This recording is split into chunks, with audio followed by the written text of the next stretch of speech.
Tavallud kuning bilan seni qutloyin, e'zozlab aziz xotirang boshim egoyin. Barpo bo'lgan qabring uzra yoshlar to'koyin. Jigarim, azizim, go'zal cho'lponim, alvon alvon bu gullarni senga tutoyin. G'azallaring jaranglab baland kuyloyin. Avlodlaring izingdan asta boshloyin. Niyatlaring qalblarga asta joyloyin. Hur zamonda qaytadan hur tug'ilg'on cho'lponim, alvon alvon bu gullarni senga tutoyin. Men Sharifaxon Mirzaxo'jaeva xalqimizni sevimli shoir, yozuvchisi, xalqimni e'zozlagan yulduzlaridan biri Cho'lponni jiyani bo'laman. Cho'lpon 19-asrning oxiri 1868-yilda tavallud topganlar. Andijonni Qatorterak mahallasida ziyoli oilada, bilimdon ziyoli oilada tug'ilgan. Tug'ilishida ham men jiyaniman, men ko'rmaganman tog'amni. Umuman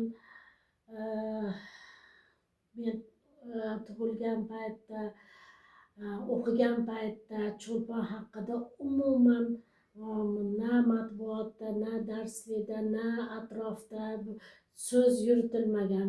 Men faqatgina buni onamni, xolamni, yaqinlarimizni esdaliklari orqali bildim.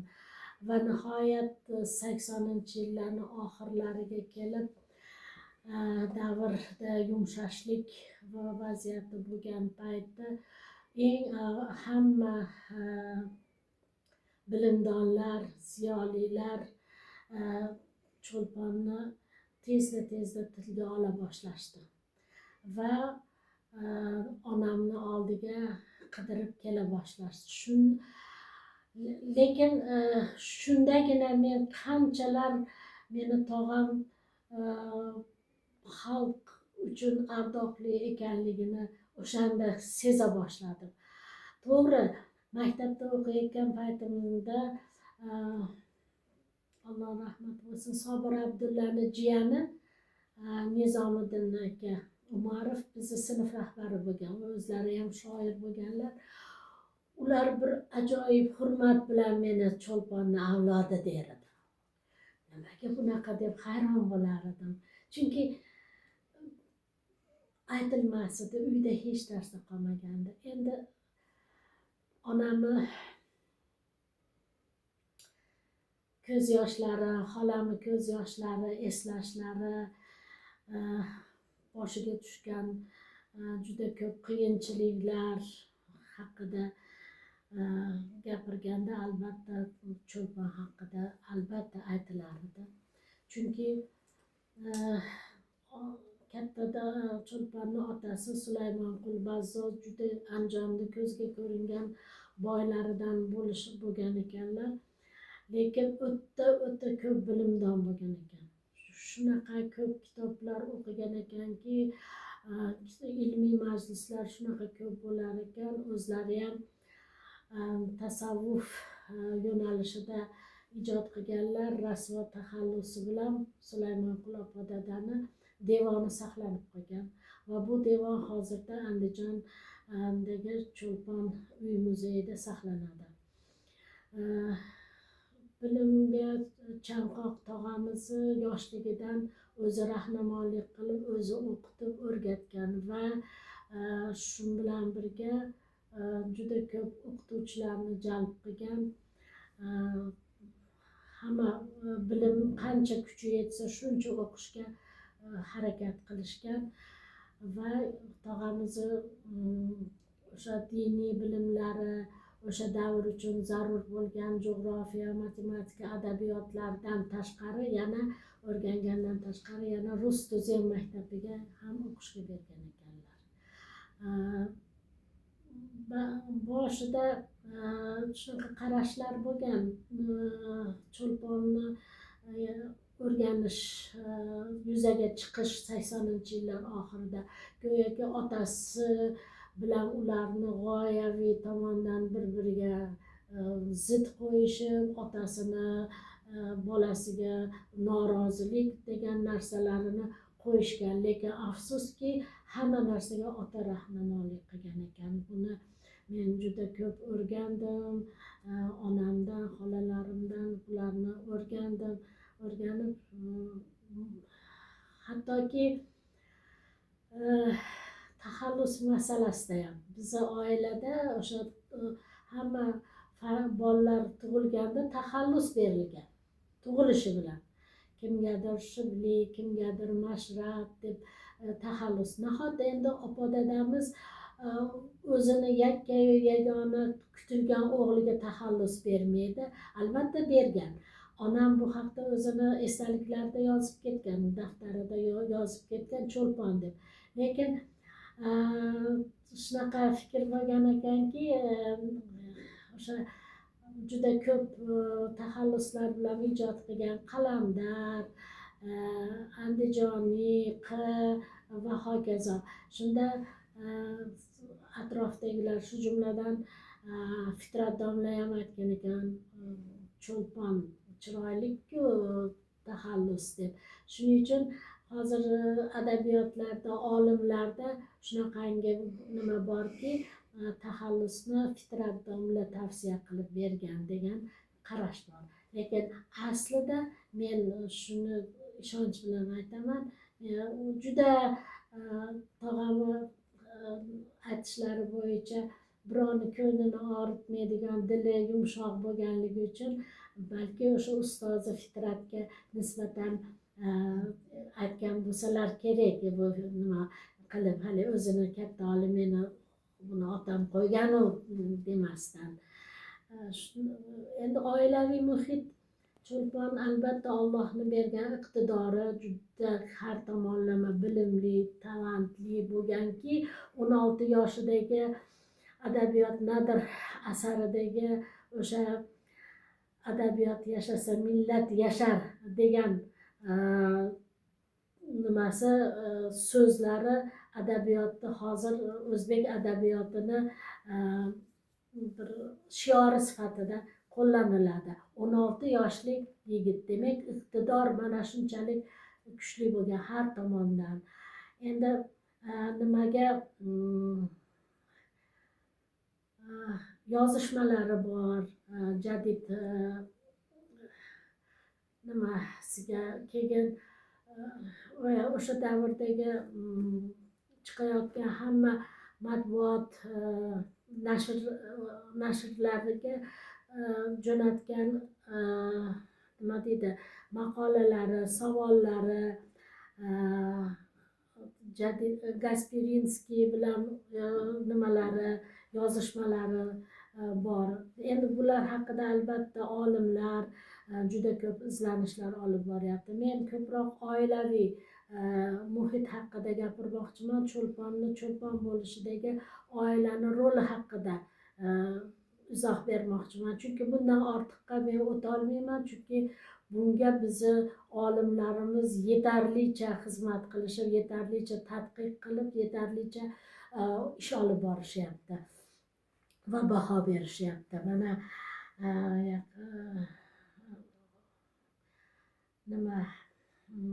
Jadid gazetasini muharriri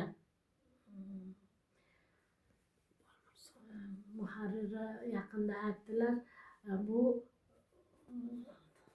Navoiydan keyin ikkinchi Cho'lpon o'zbek adabiyotida, va Navoiydan keyin ikkinchi bo'lib uni qilgan ishlarini undan nima olib, andoza olib Oybek, keyingi 60-yillarda Erkin Vohidov, Abdulla Oripovlar mana shu yo'nalishda ketishdi va bu narsa hozirgacha mana o'zini ko'rsata olyapti. Yangi yo'nalishga asos soldi deb. Bularni eshitib men xursand bo'laman albatta judayam. Endi oila aytganimdek shu bilimga, nimaga chanqoq bo'lgan, o'sha narsani talab qilingan va hamma davralarda shu bilim orqali millatni shu qoloqlik botqog'idan ma'rifat nuriga yo'naltirish aytilardi. Bizni bu an'analar davom etib hozirgacha ham xuddi shunday. Oilaviy yig'ilish boshqa bo'ladigan bo'lsa faqat bilim haqida, she'riyat haqida, kitoblar haqida gaplashiladi, musiqa, ashulalar degandek. Endi tog'am farzand ko'rmagan, birinchi turmushi bo'lmagan ekan, ikkinchi turmushi meni onam bilan bir kunda bo'lgan ekan. Kelin Solixa kelinaya kelgan ekanlar, ertasiga onam kelin bo'lib chiqib ketgan ekanlar 1923-yilda. Onam 8 ta farzand ko'rdi. Shu 8-farzandi men bo'laman. Shu tog'am Moskvadan yozgan nimasida xatlaridan birida onamga bir ajoyib narsa yozgan, shu saqlanib qolgan ekan bizda. Nima degan?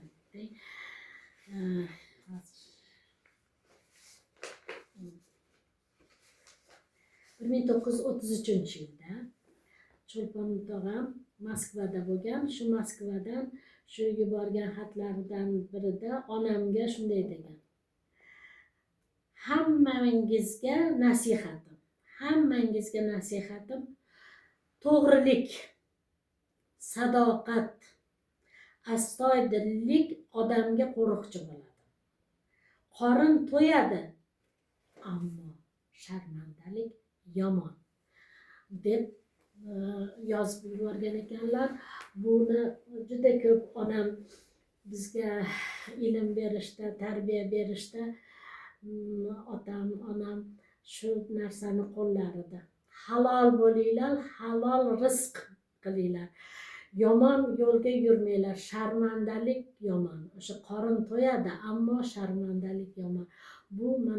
Bu an'ana haligacha shu yana bizni oilalarimizda davom etib ketadi shu narsani. Xo'p, tog'am onam aytishlari bo'yicha Qur'onni 12 yoshida yodlab tugatgan ekanlar, xatmi Qur'on qilgan ekanlar.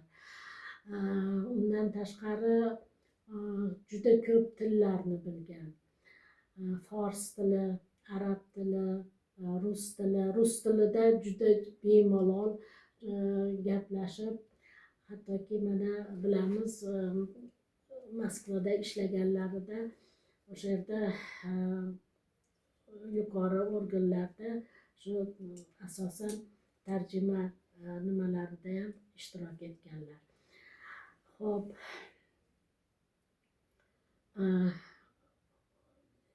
nemis va ingliz tillarini bilgan. Hatto o'sha nimani Shekspirda Gamletini tarjima qilayotganda rus tilidagi variantidan qilgan ekanlar, lekin originalda ham o'qigan ekanlar. Buni zamondoshlarini esdaliklaridan men o'qib nima qildim. To'g'ri, tog'amiz haqida onam ham ko'p narsa bilmagan. Uni hayot yo'li, nimalar qilganlari, qayerlarga borgani, bularni hammasini Naim Karimovni o'sha Cho'lpon roman essesi nimasidan, tarixiy romanidan ko'rib, o'qib o'rgandik. Chunki shu 14-15 yoshdan dunyo kezishga boshlagan va butun umri Andijonda judayam kam bo'lgan. Safarlarda yurt ozodligi, mustaqilligi deymiz hozir, lekin u xalqni nimasi uchun kelajagini o'ylab deydimi yoki o'zini qiziqishlarini ro'yobga chiqarish uchun deydimizmi, shunga xizmat qilib o'tgan ekanlar. Endi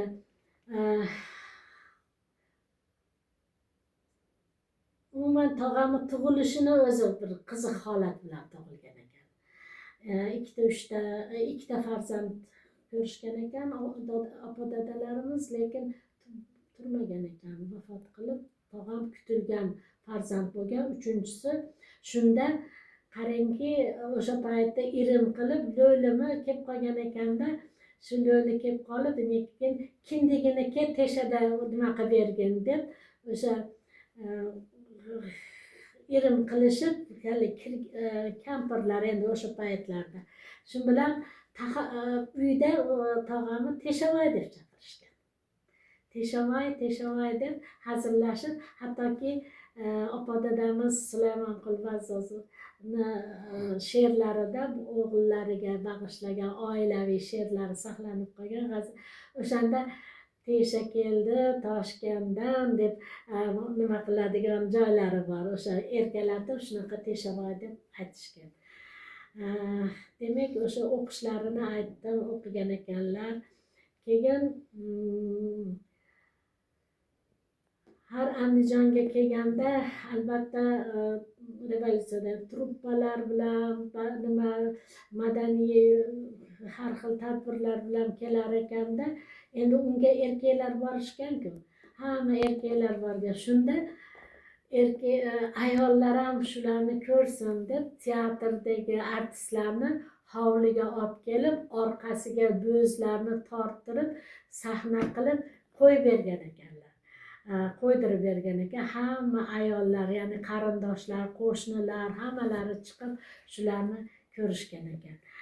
Keyin singillarini rosa ham yaxshi ko'rgan. 3 ta singlisi bo'lgan. Komila xolamiz Alloh rahmat qilsin, turmushga chiqib 2-3 yildan keyin vafot qilgan ekanlar. Yosh keyin 2 ta xolam bilan onam qolgan. Shu xolam bilan onamga o'sha davrdagi tatar muallimalari nimagadir ko'p kelishgan. Kelib, keyin o'sha biznikida ham o'qitgan ekan onalarimni. O'qitib, onam matematikadan rosa ham yaxshi edilar. Geografiyani yaxshi bilar edilar. O'zi savodi juda ham yaxshi. Ancha-muncha she'r yozib turardilar. Oilaviy nimada. Bizda oilamizda ko'pincha maktublar she'riy qilib yozilar edi. Bir-birlariga esdaliklar yozilardi, nasihatlar yozilar edi. Bu narsalar mana shu oilada saqlanib qolgan. Endi yana tog'amni ikkinchi yana bir qiziq nimasi, o'sha Soliha opaga uylanganlarida endi qiz qidirishgan ekan boshqa qizga. Endi u paytlarda endi qizlar uyning ichida bo'lgan, ko'rsatishmagan, aytishgan ekan, narigi ko'chada shunaqa opa singillar bor. Opasi bunaqa, singlisi bunaqa. Chiroyli, sochi uzun, oppoq, bo'ylari balandda. Keyin eng qiziqtirgani dutor chalishi bo'lgan. Soliha kelinimiz. Lekin dutor chalganlarida chalishini eshitib, keyin o'shalarga uylangan ekan. Keyin Samarqandga olib ketgan, shu Soliha kelinni ham o'qituvchi yollab pianino o'rgatgan ekanlar. U paytda O'zbekistonni poytaxti nima bo'lgan-ku, Samarqand bo'lgan. Ana o'sha yerda ma'lum davr yashashgan. Afsuski, hamma so'raydi, nima bor? Cho'lpondan nima saqlanib qoldi? Hech narsa. Umuman cho'lponni eslatadigan 2 dona rasm bor edi. Bittasi onamda, biznikida, bittasi xolamda. Boshqa hech narsa bo'lmagan. Chunki 37-yilda tog'am qamalmasdan oldin kelib aytishlariga qaraganda butun hamma qarindoshlarnikiga, onamniki, xolamniki, kimiki bo'lsa o'rtoqli do'stlarnikiga yurib bittama-bitta o'ziga jo'natgan, o'ziga tegishli she'rlari bormi, xatlari bormi, hammasini yig'ib olib ketgan ekanlar. Shunaqa hech narsa qoldirmagan ekan. Yo'q. Buyumlari ham yo'q, chunki Andijonda yashamagan. Undan tashqari o'sha opa dadamiz hamma uy joyi boshqasini shunday tashlab to'nni yelkasiga qilib uydan chiqib ketgan ekanlar, topshirib. Onamni aytib berishlariga ko'ra shunday sabrli ayol ediki, 17 joyga ko'chgan ekan umri davomida. 17 joyga bitta aravadagi yuki bilan u yoqqa bu yoqqa. Men aytardim, bu bizda Andijonda bu deydi. Boyni qizi bo'lganman, hamma haligi qavat to'plam haligi gazlama matolarni ustida katta bo'lganmiz deysiz. Birorta tilla sirg'ingiz yoki uzigingiz yo'q-u deganmanda desam, hammasini sizlarda nimalarga sarf qilganmiz, yo'q hech narsa, hammasini tashlaganmiz deb. Hattoki bitta akam Chaylada tug'ilgan ekan, shu yurishlarda. Shuning uchun, lekin onam bir katta yashikda opa dadamizni kitoblarini olib qolgan. Olib qolib 80-yillarda kelgan Andijondagi adabiyot muzeyiga berishgan. Uni o'rgansin, xalq nima qilsin, kim kerakli bo'lsin deb. O'sha ro'yxatlari bor. Bu yerda endi ko'proq diniy kitoblar, nimalar, har xil kulliyotlar va boshqalar bor ekan. Men ro'yxatini ko'rganman. Uni 100 dan ortiq kitobda berilgan. Boshqa biror nimani eslatadigan nima yo'q.